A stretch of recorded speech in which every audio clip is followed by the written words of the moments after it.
네, 여러분 만남이란 단어를 떠올리면 어떤 생각이 좀 나시나요? 저는요, 이 만남하면 이별, 기다림, 인연, 우연 뭐 이런 많은 상황들이 좀 생각이 나는 것 같아요.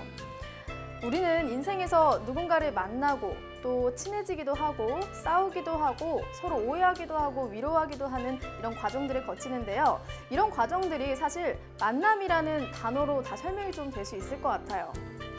오늘은요, 인생의 중요한 순간을 결정짓기도 하고 의미 있게 만들어주기도 하는 만남이라는 단어에 대해서 특별한 이야기 들려주실 강사분을 모셔보려고 하는데요. 김현재 교수님을 박수로 한번 이 자리에 모셔볼게요. 안녕하세요. 네. 오늘 강의 정말 기대되는데요. 어떤 이야기 들려주실 건가요? 네, 오늘 만남이라는 주제로 여러분들과 함께 시간을 나눠보겠습니다. 여러분들에게 가장 중요한 것은 청년들한테 물어보니까 앞으로에 대한 진로, 직업, 또 하나는 어떤 배우자를 만날 것인가, 그것을 가장 중요하게 생각한다고 합니다. 오늘은 좋은 배우자를 만나서 그 관계를 잘 유지하는 그런 주제를 갖고 여러분들과 함께 시간을 나누겠습니다. 네. 많은 분들이 아마 굉장히 궁금해하고 네. 또 재미있게 들을 수 있는 주제일 것 같습니다. 네, 생각이 흐르는 시간 청산유수 김현재 교수님의 강의를 박수로 청해 듣겠습니다.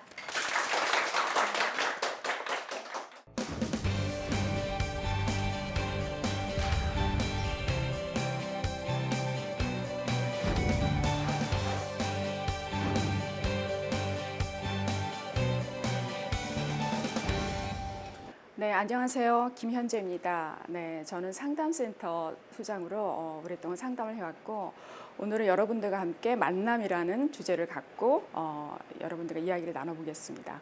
자, 여러분 만남이라고 하면은 무슨 생각이 날까요? 아까 우리 앵커분도 말씀하셨는데 여러분들이 지금 사귀는 그 이성 친구가 있는 분 한번 손 들어보세요. 반은 있으시네요. 만족하세요? 그 만남을? 친구가 이걸 보고 있으니까는 그죠? 진심으로 만족하세요? 그러시구나. 네. 아닌 것 같으신데 지금 조금. 자, 좋은 만남을 이루기 위해서는 일단은 내 자신이 어떤가부터 정확하게 파악을 하셔야 됩니다.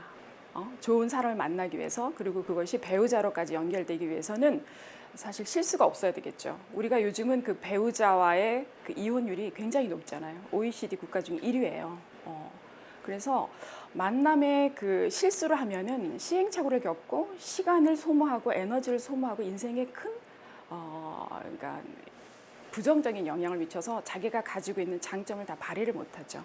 그래서 나 자신을 먼저 알고 그 다음에 배우자를 자기에게 빗대서 이렇게 좀 분석해보는 그런 시간을 갖도록 하겠습니다. 그래서 여러분들이 앞서서 제가 그 에고그램을 한번 체크를 해보라고 하셨습니다.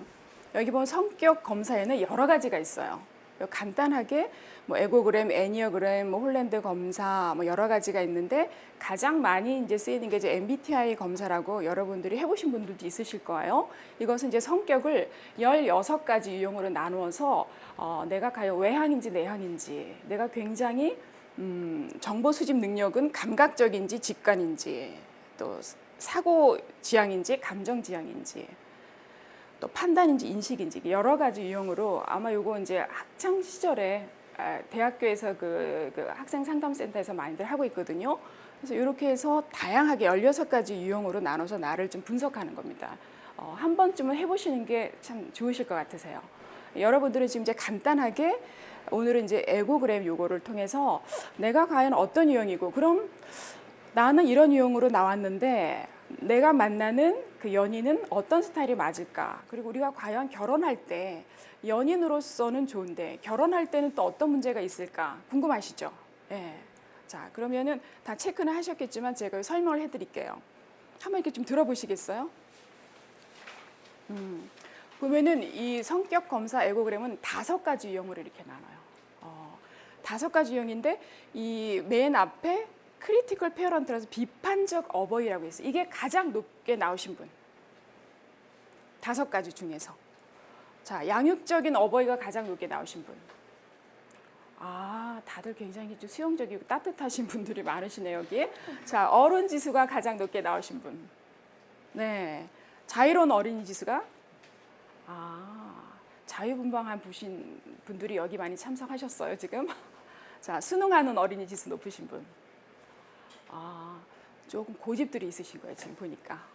자, 전체적으로 제가 설명을 해드릴게요. 비판적인 어버이는 크리티컬 페어런트라 그래서 어떤 특성이 있을까요? 비판적인 어버이라고 하면은 규범, 규칙, 도덕, 책임감, 또 내가 해야 할 도리 이런 거에 굉장히 철저하신 거예요. 그러니까 사회적으로 성공하신 분들이 이 비판적인 어버이 지수들이 좀 높죠. 남들보다 명확하게 시간 관리도 해야 되고 철저하게 내 관리를 해야 되니까. 그런데 이게 다 장단점이 있어요. 높고 낮은 것에. 이게 높은 거가 좋은데 높아서 불편한 게 뭐가 있을까요? 내가 규범, 규칙 이게 철저하니까 어때요? 에? 우월주의도 좀 있죠. 또 권위주의도 있습니다. 또 내가 이 잣대가 높으니까 자기 관리가 안 되는 사람을 보면 어때요? 자꾸 비난을 하게 돼, 비판을 하게 됩니다. 이게 선생님처럼.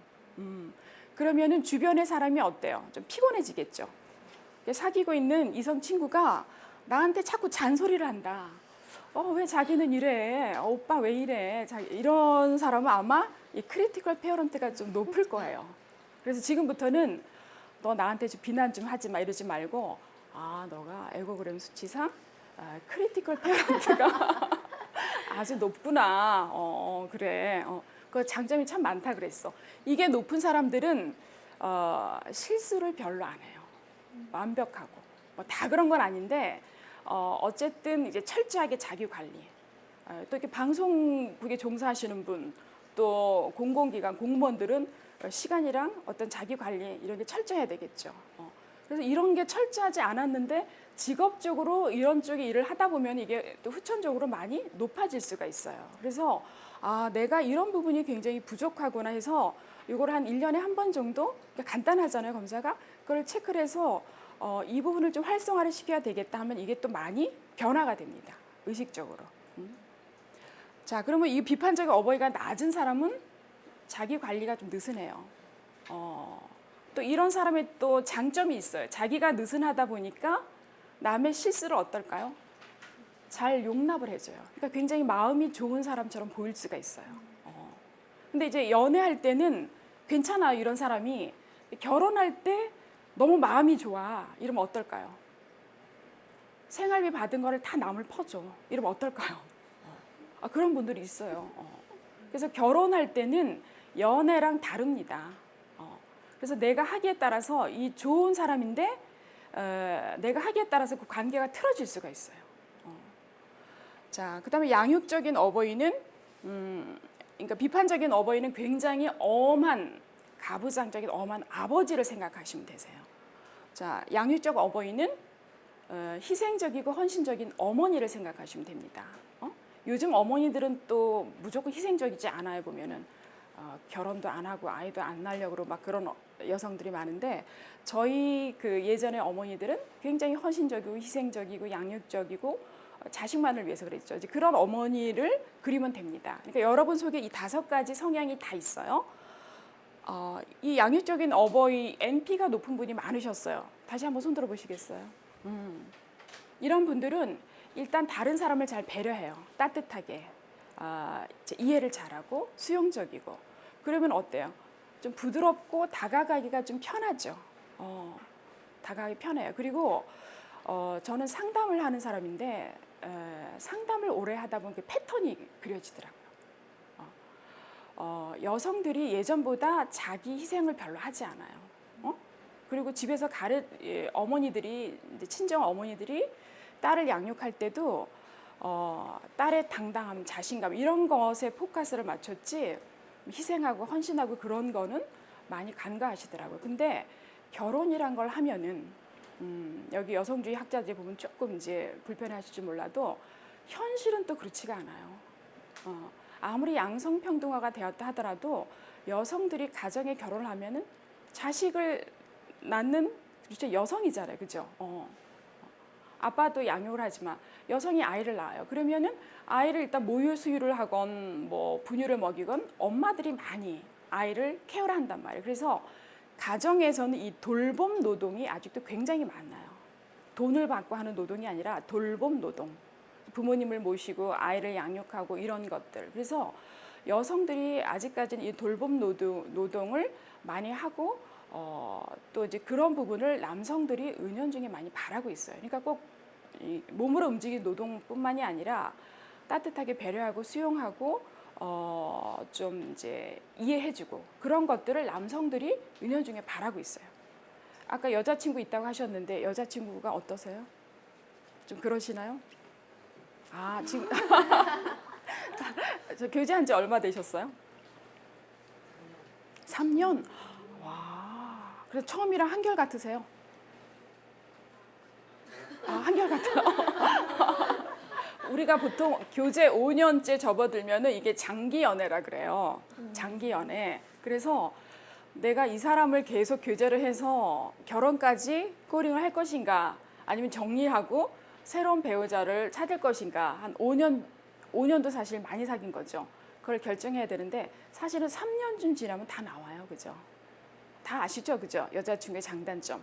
네, 이따 좀 이걸 보시면서 여자친구를 대비해서 생각해 보시기 바랍니다. 네.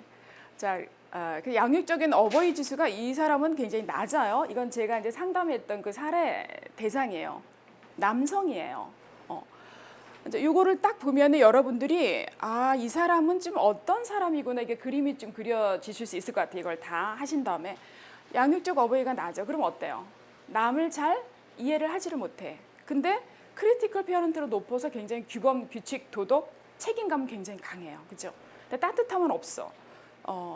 그러니까 이분이 부인을 잘 수용하고 그런 부분은 떨어지지만 책임감은 건축 설계사 이분이 남성인데 건축 설계사. 자, 이게 어른이 있어요. 자, 두 개의 그 어버이가 있고 두 개의 어린이 지수가 있어요. 근데 어른은 말 그대로 어른의 특징은 뭔가요? 어린이랑 비교했을 때 굉장히 현실적이죠. 또 자기 관리력이 있죠. 계획적이고 대처 방안이 굉장히 뛰어나고 처세술, 내가 앉을 자리, 설 자리 이걸 안 가르쳐줘도 잘 알아요. 왕따 당하는 학생들을 보면은 대부분 이 성인 지수가 낮아요. 왕따 당하는 학생들이 물론 현재 지금 그 학교나 그 처한 환경에서 그 환경이 열악하고 아이가 대처를 잘못한 것도 있지만 제가 이제 상담한 사람 입장에서 보면은 그 전에부터 뭐가 많이 좀 이렇게 미진했던 거예요. 그런데 열악한 환경에 학교라든지 또는 남성들 경우 군대를 가잖아요. 거기서 문제가 많이 일어나죠. 그러면은 군대 자체도 굉장히 열악한데 이 대상 자체로도 굉장히 좀 뭔가 부족했던 성숙하지 않았던 그 사람이 열악한 환경에 가니까 그 증세가 확 드러나는 거죠. 그래서 그런 시각으로 좀 바라보는 것이 맞을 겁니다. 그래서 결국은 가정 내에서 어릴 때 성장기 때 그런 부분을 잘 양육해야 한다는 거죠. 그래서 여러분들이 다 이제 예비 부모님이신데 그 아이들은 어릴 때 그 기틀한 것이 평생을 가는 부분이 많거든요.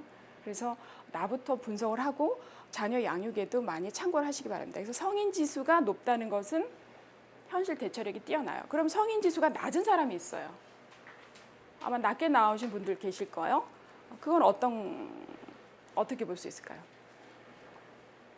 성인보다 어린아이 같이 좀 순진무구하다. 다 장단점이 있어요.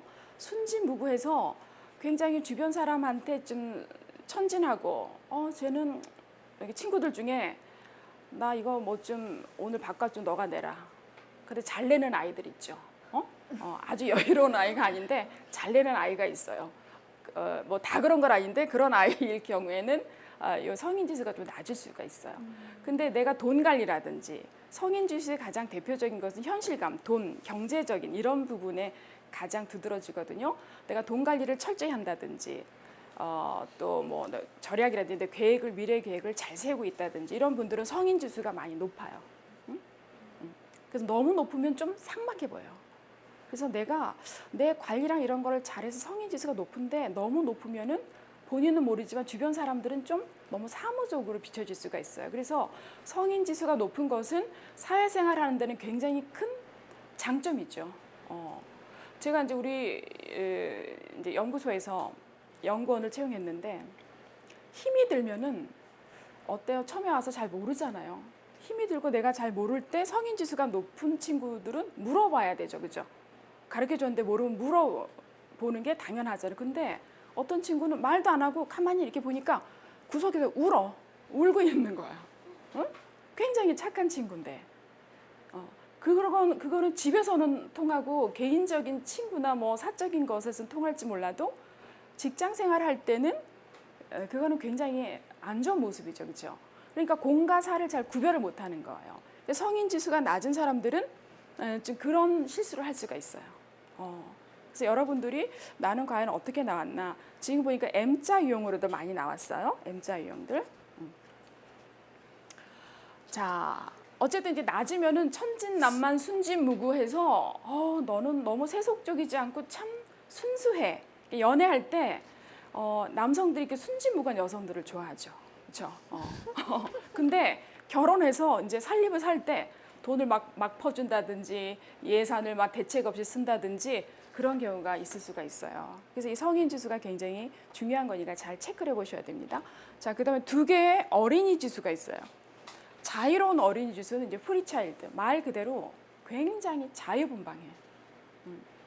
청소년기 때 보면은 문제아로 이렇게 중학교, 고등학교 때 보면 문제아로 이렇게 막 가출다고 이런 아이들 보면 문제아가 아니라 사실은 이 자유로운 어린이 지수가 높은 친구들이 굉장히 많습니다. 그래서 그 시기를 잘 지나면은 오히려 이 친구들이 대학을 가고 직장 생활할 때 그 자유로운 지수가 사회생활하는데 굉장한 활력이 될 수가 있어요. 근데 이제 자유지수가 높은데 얘가 학교에서 공부를 못해. 그러면 이제 문제아가 되는 거야, 얘가. 자유지수가 높은데 공부를 잘해. 그러면 선생님들이 얘는 성격도 좋아요, 이래요. 공부도 잘하고 성격도 좋아요, 이래요. 그러니까 우리나라가 이 공부에 대해서 너무 사람을 막 선입견을 갖고 평가하는 거 있죠.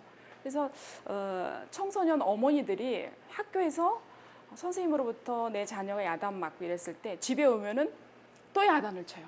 요새 선생님들은 학생들을 체벌하지 않아요. 그럼 어머님한테 전화를 하죠. 어머님, 뭐 아들이 학교 수업 시간에 어째서요, 저째서요 하면 엄마들이 막 야단을 쳐요. 근데 그렇게 하면 안 되고, 뭐 다 그런 거예요. 그렇게 하면 안 되고, 얘가 자유로운 어린이 지수가 굉장히 높은 아이로구나. 응? 그래서 얘는 우리나라의 이런 주입식 교육에 중고등학교 때 굉장히 적응하기가 좀 힘들구나. 그렇게 해서 그거를 좀 마음을 수용하고 이해를 해줘야 돼요.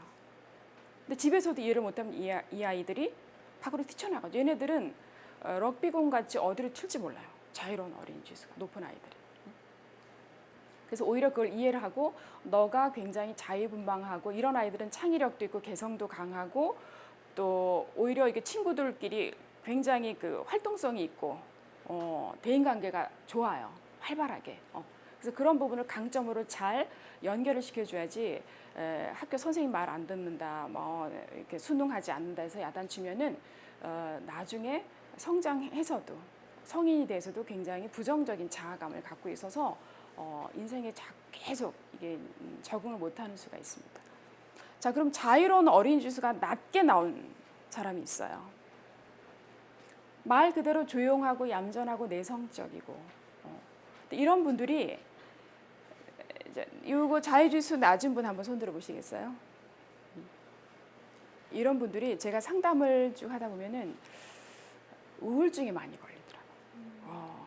그러니까 이제 100% 다 그런 건 아닌데 이게 이제 어떤 패턴이 그려지더라고요. 그래서 자유로운 어린이 지수가 낮은 사람은 내가 나를 자유롭게 현실에 후리하게 행동을 못 한다는 거죠. 그리고 자꾸 위축되고 또 집안에만 있으려고 그래요. 요새는 집안에서도 할 게 참 많아요. 그죠? 게임도 하고 남성도 롤게임 많이 하죠. 응? 그거 하고 또 요즘은 인터넷 너무 재밌는 게 많아요. 뭐 혼자서도 잘 놀아요. 그죠?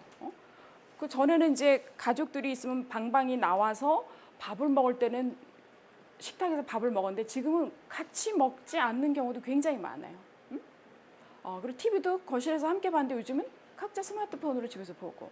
그리고 남성들 같은 경우는 이제 조금 죄송스럽지만 음란물에 많이 빠질 수가 있어요. 음란 영상에. 사실 호기심 있고 처음에 굉장히 흥미롭잖아요. 그런 영상들이.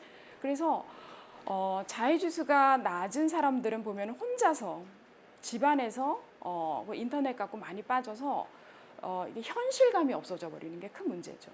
그것도 보고 밖에 나와서 사람들과도 잘 어울려서 이게 소통이 돼야 되는데 그쪽에 오래 있으면 그게 전체 삶이 다 모든 사람들이 다 그런 줄 알아요. 현실감이 없어져서 자기만의 어떤 폐쇄적인 삶 속에 빠져버리게 되는 거죠. 그래서 그런 부분이 굉장히 이게 주변의 가족들 좀 환기를 시켜줘요. 소통을. 혼자도 잘 지내고 여럿이도 같이 지내는 소통을 좀 할 수 있는. 그래서 자유로운 지수가 낮은 사람들은 우울증이 굉장히 이제 오랫동안 뭐 20대, 30대, 40대 돼서 이제 50대 된 여성들 같은 경우는 이제 화병으로 우울해져 가지고 있다고 화병으로. 그래서 이게 낮으신 분들은 취미 생활도 사실 별로 없으세요. 뭐가 별로 재밌게 흥미롭게 그렇게 일상을 이제 자기를 관심을 끄는 게 별로 없어요. 그래서 한 두세 가지 정도 의식적으로 취미를 좀 만들어 놓으셔야 돼요. 그래서 이성 간에 이제 그 사귈 때도 자유로운 지수가 너무 낮은 사람은 좀 재미가 없어. 남자들이 좀 유머 감각도 있고 뭔가 이벤트도 하고 막 이래야지 여성들이 좋아하는데 아니, 자유 지수가 낮은 오빠는 별로 재미가 없어. 말도 없고. 어떠세요? 우리 저기 3년 사귀신 분. 제일 높게? 아, 그리고 여자친구가 그건 굉장히 좋아하겠네요. 재밌다 그러죠? 아, 그래서 3년 동안 안 헤어지시고 안 헤어지시고 계속 그러시. 근데 또 주의하셔야 될 게 있어요. 이게 가장 높게 나왔어요. 결혼해서도 자의지수가 높아요. 이게 연애 때만 높으면 좋은데 결혼해서도 높아서 이게 꼭 명심해서 들으세요. 내 아내만 사랑해야 되는데 이 자유로움이 자꾸 다른 데도 막 가요. 그 여성들이 이게 걱정이 되는 거야. 그죠? 나한테만 친절해야 되는데 다른 여자한테도 친절하면 이거는 그냥 자의지수가 낮은 게 오히려 더 나아. 그죠? 그런 부분을 주의해야 돼요. 근데 이것만 보는 게 아니라 이게 상관관계를 좀 보는 게 좋아요. 성인 지수가 높고 크리티컬 피어런트, 비판적인 어버이 지수가 높은 사람은 자의 지수가 높아도 좀 괜찮아요. 왜? 규범, 규칙, 도덕 이게 철저하니까 아, 내가 저기 보니까 정말 어여쁜 아가씨가 있는데 좀 차도 한 잔 마시고 싶은데 이제 걸어가는데 보니까 내가 유부남이야. 사랑스러운 자녀도 있어. 아, 그러면 안 되지 하고 돌아옵니다. 근데 이게 낮아요. CP가 낮아. 그러면은 에이 어때 하고 그냥 가서 이제 일을 저지르고 마는 거죠. 그거 꼭 명심하세요. 예. 자, 그래서 자유로운 지수가 높으면 창의력, 아이디어, 대인관계도 좋고 활달하고 이 사람들은 환경이 힘들어도 스트레스를 별로 안 받아요. 왜? 자기가 알아서 잘 대처를 해. 뭐 술을 마시든 우리 이게 친구들도 젊은이들도 보면 술을 마시든 여기 홍대에 놀 때 굉장히 많잖아요. 그죠? 술을 마시든 노래방을 가든 뭐 하든 잘 놀아요. 현실이 별로 만족스럽지 않는데 스트레스를 안 받아. 친구들하고. 근데 이게 낮은 사람은 현실이 그냥 견딜만 하고 좋은 때도 계속 혼자 방에서 막 소심하고 낙심하고 다운되고 이런 부분이 있어요. 그래서 이거는 내가 좀 내 스스로를 보상할 수 있는 취미를 한 두세 가지 정도. 나는 활달하지 않아서 그런 취미 갖는 것 자체도 싫다. 처음에 그러거든요. 그리고 가장 본인한테 맞는 거. 난 이런 카페 같은 데 다니면서 북카페 다니면서 책도 보고 커피 마시기 좋다. 이제 그런 거를 좀 하세요. 하다가 이제 몸을 움직이는 걸 하면 더 좋죠. 응? 그래서 좀 고수부지에서 뭐 자전거를 좀 탄다든지 또 수영을 한다든지 몸을 좀 움직이는 거, 뭐 스포츠 댄스 같은 걸 좀 배운다든지 이렇게 자유지수가 낮은 분들은 몸을 움직이는 걸 하는 게 좋아요. 여러분들이 아직은 젊지만 이제 40 넘어 보세요. 이게 이제 신진대사도 떨어지고 몸을 잘 움직여지지가 않아요. 그러니까 40 되기 전에 내 몸을 그렇게 학습을 시켜놔야 돼요. 긍정적으로 많이 세팅을 시켜놔야지 나이가 들어도 그게 하기가 쉽지 운동을 전혀 안 한 사람이 40 넘어서 뭘 하려고 그러면 잘 안 돼요. 그러니까 다양한 경험들을 많이 내 몸에 세팅을 시켜놓는 게 좋습니다. 자, 그다음에 순응하는 어린이, adaptive child. 이거는 말 그대로 착한 어린이에요. 착한 어린이가 어때요? 좋죠? 저는 상담할 때 보니까 이 착한 어린이들이 굉장히 문제를 많이 일으키더라고요. 상담 오는 사람들의 거의 80%가 착한 어린이야. 그러니까 밖에서 잘 대처를 못하고, 입을 너무 크게 벌이셨어요, 저기. 놀라셔서. 밖에서 대처를 잘 못하고 혼자 막 끙끙끙끙 앓는 거예요. 그러다가 이게 1년, 2년, 10년, 20년 쌓이다 보니까 이게 이상하게 병리적으로 건강하지 못하게 착한 거는 병이에요. 그래서 여러분 주변에 착한 친구 너무 좋아하지 마세요. 그리고 본인이 너무 아유 착하네, 좋은 사람이네 이런 거에 너무 의존하지 마세요. 착한 건 좋은데 나를 지키면서 착한 게 그게 건강하게 착한 거지, 나를 자꾸 침범 당하면서 착한 거는 병인 거거든요. 근데 어릴 때 이제 부모님들 또 학교에서 사회에서 무의식적으로 자꾸 착해라, 이래라, 저래라 그걸 주입시키잖아요. 저도 굉장히 그런 거에, 저희 세대는 오히려 또 부모님이나 뭐 가부장적에서 그런 걸 많이 주지받고 자라죠. 근데 그렇게 했는데 사회에 나와 보니까 사회는 그렇지가 않아요, 그죠? 내 걸 내가 알아서 챙겨서 해야 되고, 다양한 사람들을 내가 선별해서 만나야 되고, 계속 착하게 하다 보면은 피해받는 느낌이 계속 들어서 피해의식으로. 그래서 내가 이거를 착하고 남을 배려해 줬을 때 화가 나지 않는다. 그 정도까지만 착하면 됩니다. 화가 나고 말을 못해서 내가 대처를 못해서 계속 그렇다면 그거는 그게 계속 확대 강화되면 병으로 됩니다. 정신건강에 별로 안 좋아요. 자, 그러면은 자, 이분 같은 경우는 좀 착하죠, 그죠? 이 남자분 착해요. 그럼 이게 낮은 경우는 착하지 않다가 아니라 고집, 남의 말을 안 듣고, 예를 들어서 선생님들이 이 수능 지수가 높은 학생을 굉장히 좋아하죠. 숙제해라 하면 하고, 이리 와라 하면 오고, 앉아라 하면 이렇게 다 합니다. 근데 이제 이게 낮은 아이들은 잘 안 들어요. 고집이 있는 거죠, 그죠? 고집이 있다 보면은 사람하고 자꾸 부딪혀요. 엄마가 너 이거 좀 해라 했는데 안 해요. 그러니까 고집, 아집이 있는 거죠. 근데 그렇다고 다 나쁜 건 아니에요.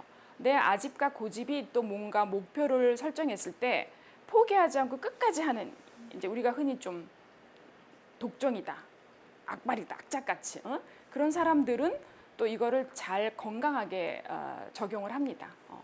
그래서 이게 높고 낮고 이래서 무조건 뭐 나쁘고 좋고가 아니라 장단점이 있어요. 그래서 여러분들이 나를 객관적으로 좀 바라보고, 또 내가 만나는 그 연인, 이성 친구, 또는 내 가족, 또 내 배우자, 진짜 결혼을 앞둔 사람은 이게 굉장히 중요합니다. 제가 이렇게 그냥 간단하게 설명하지만 특히 자애로운 지수가 너무 높다든지 그런 경우에는 이 결혼이라는 것은 일상적인 생활이 쭉 가는 거죠, 그죠? 별로 재미가 있지 않아요. 그렇게 매일 이벤트가 있지 않아요. 그러면 이게 지루하게 느껴져. 그러면 별 힘든 게 없는데, 자의지수가 높은 사람은 자기 혼자 그냥 힘든 거야, 그냥. 그렇죠? 남편이나 누가, 가족들이 뭐 시어머니나 누가 힘들게 안 하는데 본인 스스로가 그냥 힘들어. 왜냐하면 뭐 대학 생활하고 직장 다니고 재미있게 친구 만나고 했는데 결혼해서 전업주부로 딱 집에 있으니까 이게 자기 혼자 이렇게 소외되는 것 같고 소모되는 것 같고 이 자체가 굉장히 힘들어요. 그래서 저는 자의지수가 높은 여성은 꼭 직장 생활을 직장을 갖고 있는 게 좋습니다. 아니면 전업주부를 하더라도 정말 이게 내 직업이다 생각해서 좀 철저하게 내가 가정 경영인이다 이런 느낌으로 철저하게 그런 마인드를 갖고 하는 게 좋습니다. 그래서 이게 안 맞아서 뭐 성격 차이니 어쩌고 저쩌고 해가지고 뭐 그게 이제 이런 성향이 본인 서로 이게 잘 배우자끼리 못 파악해서 마찰이 있는데 그걸 이해를 못하고 상처되는 말을 하고 또 주고 받고 하다가 이게 파경으로 맺는 경우가 굉장히 많아요. 그래서 여러분들은 나를 좀 이제 객관적으로 좀 관조적으로 이렇게 보면서 아, 내 모습이 이렇구나. 그러면은 내 배우자는 나는 좀 어떤 사람이 맞겠다. 응? 자, 제가 여기 앞에 한 분을 잠깐만 줘보시게. 앞에 아주 우리 학생이라 그랬죠? 네네. 자, 여기 M으로 나왔어요, 그죠? 자유지수가 제일 높아요, 그죠? 그러니까 자유분방하고. 근데 요즘 이 자유로움이 굉장히 긍정적인 요인이 많죠. 직장 생활을 하면서 나한테 맞는 어떤 일을 찾아서 거기에 성취감을 얻고 하면 굉장히 잘할 수가 있죠. 성인 지수가 조금 낮아. 다른 것에 비해서. 이게 CP랑 성인이랑 수능 지수가 좀 낮아요. 자, 그러면은 좀 현실감을 갖고 아직 이제 젊은 학생이니까 현실감을 배울 이제 시기는 많죠. 그래서 중요한 시점에 예를 들어서 큰 돈이 오가는 시점, 집을 사고 판다든지 또 내 어떤 진로를 결정할 때 이럴 때는 이 어른 지수가 굉장히 발휘를 해요. 그렇죠? 그 저는 사실 이 여러분들이 보시기엔 굉장히 어른스러워 보이지만 이 어른 지수가 좀 낮아요. 굉장히 어른스러워 보이지만 왜냐면 제가 막내예요, 막내. 그러다 보니까 은연중에 남들은 잘 모르는데 저만이 알고 있는 부분이 있죠. 그래서 그냥 이렇게 좀 좋게 해주려고 그러고 이런 것들이 있어요. 잘 내색을 안 하려고 하는데. 그래서 집을 사고 부동산에 가서 집을 사고 팔 때 보면은 굉장히 긴장해가지고 성인 지수가 높은 이제 부동산 하시는 분들 상대방이 있으면 이렇게 좀 막 이렇게 들어주는 경우들이 많아요. 그러면은 큰 집을 사고 파는 데 있어서 조금 양보를 하는데 그럴 때는 돈이 뭐 1,000만 원씩 얼마씩 오간단 말이에요. 그러니까 여러분들이 결혼해서 사실 때 배우자가 내가 이게 성인 지수가 낮다면 좀 높으신 분, 그거를 좀 보완하고 이런 것도 좀 참고를 하시기 바랍니다. 자, 그러면 요 커플을 한번 보면은 여러분들이 이제 사귀고 있는 이성 친구를 생각하면서 보세요. 규범 규칙도도 굉장히 높아요. 철저해, 책임감이 있죠. 그 대신 여성을 잘 이해하지 못해. 양육적인 지수가 낮아. 어른 지수는 적당히 있어요, 그죠? 그다음에 좀 자유로워. 뭔가 그래도 대처하고 사회생활 할 때 이게 너무 낮으면은 좀 활력이 없어 보여요. 재미가 없어 보여요. 그런 부분도 있고 수능 지수도 높아. 자, 그럼 앞에 CP도 높은데 어댑티드 차일드 이게 높아요. 근데 굉장히 규범 규칙 도덕 막 완고한데 또 수능도 한다. 이게 조금 뭐가 잘 안 맞는 것 같으죠. 이런 분은 어릴 때 굉장히 엄한 부모님으로부터 양육받은 그런 케이스일 수 있어요. 그러니까 내가 받은 대로 그러니까 선생님이나 어른들한테는 굉장히 순종하고 고분고분하죠, 이분이. 근데 자기 가족들이나 자녀나 뭐 부하 직원한테는 엄하게 이렇게 할 수가 있어요. 자, 이거를 잘 기억해 두세요. 그 다음으로 넘겨볼 때. 저기 사례는 부인이에요. 이게 M자 나온 경우들 많이 있어요. 잘 맞겠어요, 안 맞겠어요? 부인은 가장 높은 게 양육적인 지수가 높아요. 자유로워요, 그죠? 어때? 이거 딱 보고 아주 정도 많고 자유로워서 전업주부인데 어떨 것 같아요? 동네 아주머니들하고 아주 재밌게 잘 어울려서 놀아요. 부침개 부쳐 먹고 막 아주 남편이 출근하면 그 다음 날로 막 놀러 다녀요. 그리고 CP가 좀 낮죠. 규범 규칙 도덕. 그러니까 저녁 때 돼서 남편이 올 시간이 되면은 들어와서 이제 준비를 해야 되는데 시간 가는 줄 몰라. 그런 룰에 좀 철저하지가 않은 거죠. 그리고 양육적인 이게 높으니까 그냥 적당히 다 배려를 해요. 막 좋게. 뭐 시간이 지나도 뭐 적당히 좀 지나도 되지. 그리고 어른 지수가 또 낮아. 여기에 이제 어른 지수가 높으면은 이런 성향이라도 내가 그 남편은 칼같이 딱딱 퇴근하시는 분이에요. 그 CP가 높은 분들은 좀 그래요. 그런데 이렇게 놀다가 보니까는 시간이 늦어가지고 허겁지겁 와. 그러면 이제 남편이 미리 집에 와 있는 거야. 그럼 뭐라 그러겠죠. 남편은 막 비난을 자기 할 도리를 철저히 하는 사람이니까 그거가 안 되는 그 대상을 보면 막 비난이 나가죠. 그리고 이 부인이 처음에는 양육지수 높으니까 NP가 높으니까 여보 미안해. 옆집 엄마가 자꾸 뭘 밥 먹고 가라 그래서 이렇게 막 해요. 근데 자꾸 남편이 비난을 하면 그 다음에 슬슬 자유로운 어린이 지수가 이렇게 올라와 이렇게 쭉. 그러면은 어떨까요? 그러니까 수용적이고 따뜻하던 게 화로 막 돌변하는 거예요. 욱하고 이런 거가 있는 거예요. 다혈질 사람이 이게 FC가 높아요. 욱하고 확 하고 이렇게 이게 FC가 낮은 사람은 절대 욱하지 않아요. 내가 이걸 했었을 때 어떤 피해가 있을까, 또 수능 지수가 낮으면 절대 그거 못해요. 자기가 자기를 힘들게 하지 남한테 그렇게 못해요. 그러니까 이 여성은 욱하고 자유로우니까는 막 아니 당신은 왜 이렇게 쫀쫀해? 그리고 왜 이렇게 일찍 들어와? 딴 집 남편들은 그냥 밥도 안 하는데 매일 꼬박꼬박 와서 밥을 먹고 막 이렇게 얘기를 하니까 남편한테는 이게 납득이 안 되는 거예요. 그러다 보니까 매일 싸우는 거야. 거기다 이게 부인이 수능을 별로 안 해요. 고집이 있단 말이야. 그러니까 규범 규칙에도 조금 유연하고 그것도 자유롭고 정은 많아요. 근데 이게 수능을 안 하니까 싸우다가 부인이 이렇게 하고 집을 나가버리는 거야. 자기가 잘못을 시작을 해놓고 집을 나가버리니까 남편 입장에서는 이게 너무 이해가 안 되는 거죠. 이해가 안 되는 거예요. 그래서 여러분들이 나는 내 성향은 이렇게 좀 자유롭고 대화도 통하고 좀 여행도 다니고 소통하는 사람이 좋다 하면은 본인이 중요하게 생각하는 부분을 많이 가지고 있는 성향의 사람을 좀 만나야죠. 그렇죠? 그래서 이 자유지수가 너무 낮아도 문제고 너무 높아도 문제고 이 어른지수, 성인지수가 너무 낮아도 문제가 많이 돼요. 자, CP가 낮고 성인지수가 낮아. 근데 MP만 높아. 이러면은 어떤 현상이 있냐? 정은 굉장히 많아요. 현실감이 없어. 그리고 규범 규칙 이런 것들이 낮아요. 그런 분들은 이제 결혼을 해서 친구들을 보증도 많이 서주더라고. 그죠? 이 성격이 굉장히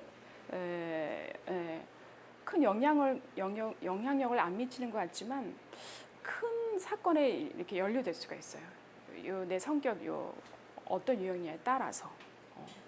그리고 자유지수가 아주 높고 아까 제가 얘기한 대로 성인지수도 낮고 CP도 낮은 사람 이러면은 결혼은 굉장히 이렇게 좀 지루한 연속선상에 가는 일상입니다. 그래서 자꾸 일탈을 하는 경우들이 많이 있어요. 그래서 그런 부분을 조심해야 됩니다.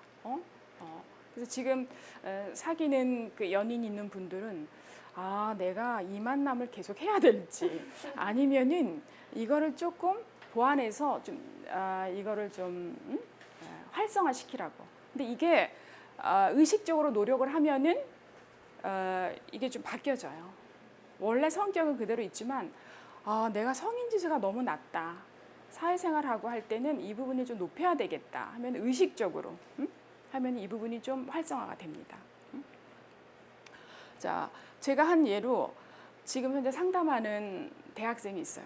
얘는 자유지수가 너무 높아. 아버지는 이제 고위 공직자예요. 어머니는 전업주부고. 이게 너무 높고 중학교 2학년 때부터 얘는 굉장히 가출을 많이 했어요. 이게 걷잡을 수가 없어요. 걷잡을 수가 없어요. 그러니까 이제 부모님은 엄마 아빠는 굉장히 FM이에요. 그러니까 어디서 저런 아들이 외동 아들인데 어떻게 저런 아이가 나왔을까 굉장히 걱정해요. 근데 이런 아이들은 빨리 차라리 어릴 때 빨리 하고 싶은 것을 다 해버리고 하고 싶은 호기심이 굉장히 많거든요. 해버리고 그 다음에 빨리 군대도 보내버리고 좀 시간을 이렇게 보낼 때 마음을 좀 비우고 부모님이 바라보는 게 좋아요. 중학교 때부터 이제 엄마 아빠는 CP가 높아니까 철저하게 탁탁탁탁 내선을 해야 되는 그 부모니까 이 아들을 바라보는 게 너무 힘이 드는 거예요. 그래서 내 아이가 좀 저런 성향이구나. 또 이제 주변에 가족끼리 우리 엄마 아빠 있죠. 집에 우리 엄마가 너무 이렇게 잔소리도 많고 비난하고 비판하고 이런 성향일 때 CP가 높은 분이시구나. 그렇게 생각을 해서 그냥 좀 피해버리세요. 거기 다 내가 거기 상처받지 마시고. 그래서 그런 거를 좀 참고를 하시고 주변에 이렇게 FC가 높다든지 또는 그 너무 CP가 높다든지 이런 분들은 본인하고 비교를 해서 그거를 이제 객관적으로 보세요. 좀 관조적으로 저런 성향이구나. 그리고 우리가 너무 성격이 안 맞는데 의미 없는 사람 때문에 스트레스 받을 필요는 없어요. 친구가 내가 아는 사람이 10명인데 사실 한 2~3명만 친하면 돼요. 9명이 좋아하는데 1명이 나를 뭐라 그래. 이제 그러면 그걸 막 스트레스를 받더라고요. 그럴 필요 없고 잘 지낼 수 있는 한 2~3명만 있으면은 그 사람들만 관리를 해도 굉장히 성공적인 삶이거든요. 그러니까 여러분들이 지금 사귀고 있는 내 이성 친구 또는 우리 가족, 부모님을 여기다 좀 대비시켜서 어떤 모습인지 그리고 내 성향이 지금 어떤 부분에는 부정적이고 어떤 부분에는 긍정적이니까 긍정적인 부분을 자꾸 확대 강화시켜서 부정적인 부분을 조금 소거시키는 그런 이제 지혜가 필요할 것 같습니다. 자, 1부는 지금 보신 바처럼 여러분의 이제 성격 이런 주제를 갖고 했고 2부는 자, 그러면은 이런 성격인 줄 알았는데 과연 내가 배우자를 만났을 때 연인을 만났을 때 어떻게 그 대화를 해서 어떻게 그 관계를 잘 유지하고 남성들이 그런 부분을 많이 놓치더라고요. 그래서 좀 해결 중심적인 효율적인 좋은 만남을 가졌는데 이걸 어떻게 잘 유지해서 평생 연인으로 갈까. 그래서 대화법에 대해서 좀 얘기를 나누도록 하겠습니다.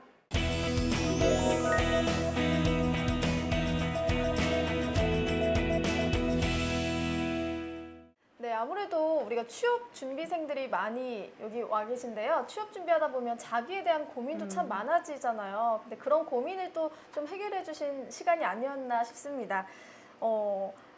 자기에 관한 고민을 네. 많이 하시다 보니까 질문을 네. 정말 많이 주셨어요. 어떤 분께서 이런 게 궁금하다고 하세요. 그 반대인 사람을 만나면 좀 괜찮다라고 아까 말씀을 해주셨는데 그래프가 너무 이렇게 다르게 나타나는 경우에 이런 걸 좀 서로 채워져서 좋은 건지 아니면 오히려 너무 부딪혀서 안 좋은 건지 이런 점이 좀 궁금하다고 해요. 그래프가 완전히 반대다. 그죠? W랑 M이랑 이렇게 그죠? 그렇게 나온 경우 이거는 한 반반 정도예요. 뭐 딱 좋다 나쁘다 말할 수가 없고 서로 이제 부족한 부분을 보완해서 그렇죠. 보완하기 때문에 본인들이 그걸 알고 예를 들어서 정말 중요한 결정을 할 때는 성인 지수가 높은 사람이 그걸 하는 게 좋겠죠. 그죠? 그러니까 잘하는 쪽한테 잘하는 걸 시키면 좋죠. 그런 게 좋고 또 뭐 놀러 다니고 여행하고 이런 거는 자의지수가 높은 사람이 그런 걸 잘하니까 그걸 맡기고 나는 좀 그 사람한테 따라준다든지 그래서 객관적으로 알면서 내가 못하는 거는 상대방한테 하고 내가 잘하는 건 내가 하고 그런 시각을 가지면은 굉장히 서로 윈윈하고 좋은 관계가 되겠죠. 근데 그걸 모르고 틀렸어 하고 자꾸 이제 비난하면은 그 관계는 악화될 수가 있겠죠. 그러니까 그거를 좀 지혜롭게 그죠? 잘하는 사람의 그걸 확대 강화시키고 나는 그걸 배우면 되고. 네. 답변이 되셨죠? 선생님, 그러면 네. 연인 관계는 또 그런데 같은 가족 관계에서도 같은 환경에서 자랐는데 보면 첫째랑 둘째랑 성격이 굉장히 다른 경우가 많잖아요. 네. 이런 경우에는 왜 이렇게 나타나는 걸까요? 이게 뭐 타고난 유전성도 있지만 그 서열에 따라서 그 역할이 다르잖아요. 그죠? 장남이냐 막내에 따라서. 그래서 환경적으로 쭉 그렇게 살아오다 보니까 그런 역할 때문에 이렇게 성향이 이렇게 이제 확정되는 경우가 있죠. 그러면은 그럴 때 그걸 트러블이 많이 일어난다고요? 서열이? 그럼 아무래도 좀 성격이 다르니까 첫째와 둘째 간에 싸우는 경우도 많잖아요. 그럴 때는 일단 뭐 파워가 있는 사람이 자기 스스로 끌고 가는 거죠. 이게 꼭 정답은 없죠. 그러니까 그 형제 간에 이렇게 어린아이들 뭐 유치원 생활할 때도 보면은 그 중에서 서로 자기네들끼리 힘겨루기가 있어요. 그죠? 그거를 일일이 다 개입할 필요는 없어요. 그 속에서도 그 사회성을 배우는 거거든요. 그러니까 가정에서 형제끼리 싸운다. 근데 너무 위험하고 그게 상처를 준다 할 때는 부모님이 개입을 하면 좋지만 그렇지 않을 때는 그 가족 구성원들도 사회성을 배우는 거예요. 그래서 그거를 뭐 미리 그 사회생활 하는 거를 연습한다 생각하면 되고, 근데 너무 정말 이런 경우 있죠. NP가 너무 높고 착한 동생이 또 너무 자기중심적인 언니한테 자꾸 시달릴 경우, 그럴 때는 좀 뭐 이제 가족들이 이제 부모님 입장에서 좀 주의를 주는 게 좋아요. 너가 이런 부분은 왜냐하면 집에서만 그러는 게 아니라 그 성격이 나가서도 분명히 나오거든요. 그래서 그런 부분을 비난하지 말고 끊임없이 계속 반복적으로 얘기를 해주는 게 좋아요. 너는 너무 착하니까 아까 제가 말씀드렸듯이 이 착함이 너를 해를 끼칠 수가 있어. 그러니까 너를 지키면서 착하는 건 좋은데 그렇지 않게 너를 너무 사람들로부터 침범당하면서 착하는 건 좋지 않아. 그렇게 꾸준히 얘기를 하세요. 저희가 이제 아들이 둘인데 큰 아이는 자기 걸 탁탁 잘 지켜요. 근데 둘째 아이는 굉장히 성격이 NP가 높아서 남한테 너무 많이 배려를 해줘요. 그러니까 착하다니까 거기 길들여서 계속 착한데 어느 때 보면은 거기에 너무 의존돼서 그런 게 있더라고요. 그래서 너를 지키면서 착해라. 그 얘기를 전 꾸준히 해줍니다. 그러면은 주변에서 그거를 자기를 직면시켜 주니까 그 부분을 인정을 하고 자기를 객관적으로 보는 시각을 갖더라고요. 자기의 성격을 제대로 알고 있는 게 일단 또 좀 그렇죠. 중요하겠네요. 자기를 정확히 알아야 좋은 배우자, 좋은 만남의 그거를 관계를 잘 할 수가 있겠죠. 네. 아까 교수님께서 네. 어른 지수가 낮은 사람들 중에는 좀 왕따를 당하는 친구들이 좀 많았다라는 이야기를 좀 해주셨는데요. 네. 한 친구가 그렇게 생각을 하면 또 가해자인 친구들 중에서도 미성숙한 사람들이 그렇죠. 좀 많지 않나라는 네. 생각을 하셨대요. 네. 맞습니다. 이거는 이제 조금 조심스러운 이제 발언인데, 물론 이제 그 가해자에 대해서는 뭐 집중적 가해자는 여러 명이니까 다양한 사람들이 있겠죠. 근데 이제 피해자들이 상담을 많이 오니까 그런 아이들을 봤을 때 좋게 말하면 순진무구한 아이들 있죠. 어린아이 같이 천진하니까 그 대처를 잘 못하는 거예요. 그러니까 착한 아이죠. 천진난만하고. 그런데 5살이면은 우리가 유치원에 아이들을 이렇게 놀이방에 보면은 자기네들끼리도 뭔가 룰이 있어요. 근데 이제 그런 부분이 더 떨어진다는 거죠. 이렇게 잘 어울려서 놀지 못하는 아이는 보면은 유치원생들끼리도 힘이 센 아이한테는 약한 아이가 가서 막 잘 보인다든지 과자를 준다든지 막 이래요. 그렇죠. 자기네들끼리 누가 안 시켜도. 그리고 저기 힘센 아이가 오면 이렇게 좀 피해 간다든지. 이게 이제 성인 짓인 거예요. 현실감. 근데 이제 그런 부분이 잘 발달되지 않은 아이는 힘센 아이 툭툭 잘 치고 다니는 애한테 막 탁 관단 말이에요. 다른 아이들은 피하는데. 그러니까 그 현실감이 떨어져서 괜히 얻어맞는 거지. 걔 앞에 얼쩡얼쩡하다가. 그런 예로 이제 말씀을 드린 거지. 뭐 현실감이 낮은 아이들이 다 왕따를 당한다 그건 아니고, 근데 이제 어머니들이 만약에 주변에서 여러분들이 좀 소외를 당하고 왕따를 당한다면은 분명히 어떤 좀 현실감이 좀 떨어지고 그런 성향들이 좀 있어요. 그걸 참고로 그냥 좀 하셔서 현실감을 좀 키우고 자기 대처 능력을 좀 키우는데 몰두하면 좋겠죠. 교수님 그럼 좀 배우자나 이렇게 네. 자기와 관계를 맺었을 때 이상적인 사람들, 이상적인 그래프 모양이 좀 있을까요? 이거는 이상적인 그래프는 없어요. 이거를 뭐 흔히들 이게 몇 점이 좋은 거예요. 어떤 모양이 좋아요. 이렇게 많이 질문을 하시는데 그 정답은 없습니다. 다 장단점이 있는 거예요. 이 성향 자체로. 그래서 나를 객관적으로 보고 내 모습에 이런 장점이 있고 이런 단점이 있구나. 이것을 현실적으로 파악해서 보완하고 좋은 성향을 확대 강화시키는 그런 차원인 거지 이 성격이 어떤 모형이 딱 좋다 그런 건 없습니다. 그런데 제가 보기에는 다 같은 좀 한 10 이상의 그 선상에서 너무 막 두드러지지 않게 그렇게 있는 게 다양한 그 모습에서 잘 융통성있게 적응한다는 거겠죠. 굳이 말씀을 드린다면은 이제 그런 모양이 좀 편안한 성향이 아닐까. 근데 그런 분들은 또 뭐 정말 자유롭게 놀 때는 자기가 그 부분에 막 너무 튀지를 않으니까 또 이렇게 좀 지켜보고 적당히 어울리는 거죠. 뭐든지 다 적당히. 그렇게 보시면 될 것 같습니다. 그래서 그 그래프가 너무 밑에 내려갔다든지 너무 높이 올라갔다든지 기복이 심하다든지 그럴 때 좀 주의 깊게 그걸 체크를 하시는 게 좋을 것 같습니다. 교수님 그러면 혹시 네. 시간이 지나면서 이 그래프 모양이 좀 바뀌는 사례도 있었나요? 성격이 변하는 경우가. 그렇죠. 네네.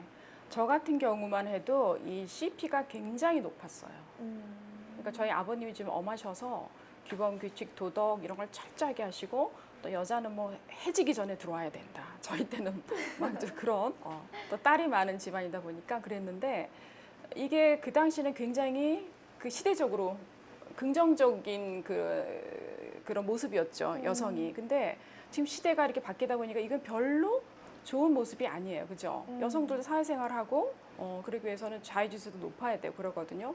그래서 제가 내 성격이 예전에는 좋았지만 지금은 굉장히 사회생활에 21세기 맞지 않는구나 해서 저는 이 CP를 의식적으로 많이 좀 낮추려고 했어요. 어떻게 했냐? 그러니까 기본 규칙 도덕에 예를 들어 집에서 저희 아이들한테 좀 잔소리가 나가려고 하는데 그걸 참는 거죠. 2번 할 걸 1번만 한다든지. 그렇게 자꾸 의식적으로 하다 보니까 기본 성격은 그대로 있는데 많이 유연해지는 거죠. 그리고 여성들 같은 경우는 이제 결혼하고 아이를 낳고 하면 자녀를 낳아서 돌보잖아요. 돌봐야 될 대상이 있잖아요. 그러다 보면은 이 MP가 많이 좀 높아집니다. MP가 높아지고 이 성인 지수도 지금 여러분들은 아직 이제 젊은 세대니까 이게 좀 낮게 나올 텐데 살아가면서 현실감 있게 돼야 될 상황이 굉장히 많아요. 돈에 대해서 내가 신중하게 생각해야 될 때도 있고 결정 지어야 될 때. 그래서 성인 지수도 많이 높아집니다. 그리고 자유 지수도 보면은 갈수록 점점 좀 높아져요. 그러니까 어릴 때 얌전했는데 여러분들도 이제 대학 들어가서 동창 한 10년 지나서 보니까 굉장히 활달하게 바뀐 아이들이 있죠. 예. 그래서 이것도 바뀌고 그리고 뭐 항상 이거는 비례하지는 않아요. 시간을 지나서 내가 이 모습을 좀 활성화시켜야 되겠다 하면은 그런 부분이 많이 조정이 됩니다. 네, 오늘 강의를 들으면서 제 성격에 대해서도 좀 많이 생각을 해보게 되고 제가 만났던 사람들의 성격에 대해서도 그래 그 사람이 그래서 그랬구나 라는 생각을 좀 하게 됐던 것 같아요. 2부에서도 김현재 교수님의 강의는 계속해서 이어지니까요. 계속해서 함께해 주시기 바랍니다. 고맙습니다.